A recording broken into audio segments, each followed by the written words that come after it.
Maghanda na naman po ang mga motorista sa panibagong dagdag presyo sa mga produktong petrolyo sa darating na linggo.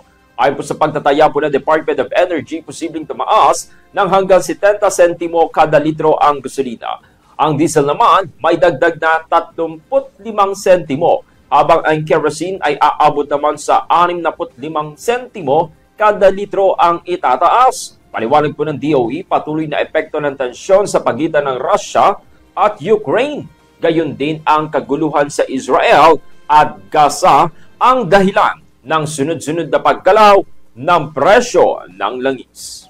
Maghanda na naman po ang mga motorista sa panibagong dagdag presyo sa mga produktong petrolyo sa darating na linggo.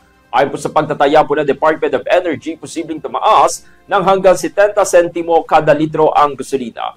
Ang diesel naman may dagdag na 35 sentimo, habang ang kerosene ay aabot naman sa 65 sentimo kada litro ang itataas. Paliwanag po ng DOE, patuloy na epekto ng tensyon sa pagitan ng Russia at Ukraine.